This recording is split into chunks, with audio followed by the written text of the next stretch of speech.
El patrimonio empresarial. El patrimonio de la empresa está formado por un conjunto de elementos heterogéneos, bienes, derechos y obligaciones. Cada uno de estos bienes, derechos y obligaciones es un elemento patrimonial. Estos elementos patrimoniales los controla económicamente la empresa y son los que usa para el desarrollo de su actividad económica. Estos elementos para formar parte del patrimonio, tienen que ser susceptibles de ser valorados económicamente. A esta serie de elementos le damos homogeneidad valorándolos en la misma unidad monetaria. Así distinguimos desde el punto de vista contable dos aspectos dentro del patrimonio. El aspecto financiero o estructura financiera, que me recoge todas las fuentes de financiación propias y o ajenas de las que dispone la empresa para hacer su inversión. Y la estructura económica o aspecto económico del patrimonio, que es el uso que damos a las fuentes de financiación procedentes de la estructura financiera. Estas dos estructuras van a tener siempre el mismo valor económico, puesto que la empresa puede adquirir tantos activos como fuentes de financiación disponga. Las dos estructuras, tanto la económica como la financiera, son las dos grandes masas patrimoniales que encontramos en el patrimonio. Las masas patrimoniales son un conjunto homogéneo de elementos que tienen una misma funcionalidad o económica o financiera. Así distinguimos las tres principales o las más usadas masas patrimoniales. Dentro de la estructura económica hablamos del activo y dentro de la estructura financiera de los recursos propios o patrimonio neto y de los recursos ajenos o pasivo. Si profundizamos en cada uno de estos elementos patrimoniales, el Plan General Contable define los activos como todos aquellos bienes, derechos y otros recursos controlados económicamente por la empresa, resultantes de sucesos pasados de los que espera obtener beneficios o rendimientos futuros. Centrándonos en la definición, en aquello que está señalado, vemos que un rasgo importante es el control económico de esos elementos. No habla de propiedad, sino de control económico, es decir, de asumir todos los riesgos y todos los beneficios derivados de esos elementos.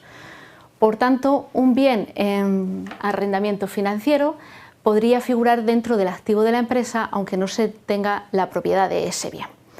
Además, estos elementos de activo son los que ayudan a la empresa a obtener beneficios dentro del desarrollo de su actividad económica.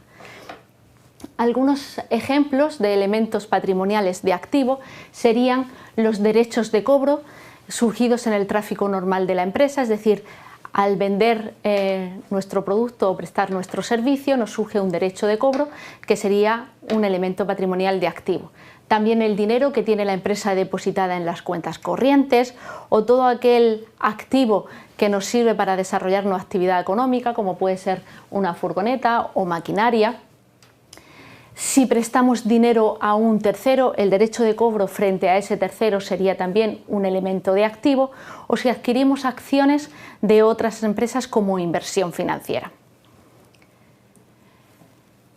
Los elementos de pasivo se definen como las obligaciones actuales surgidas de sucesos pasados para cuya extinción la empresa espera desprenderse de recursos que pueden producir beneficios o rendimientos económicos en el futuro.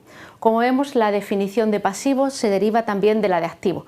Nos dice que es toda aquella obligación que para extinguirla, para cancelarla, yo tengo que desprenderme de algún activo, de algún recurso que me genera beneficios.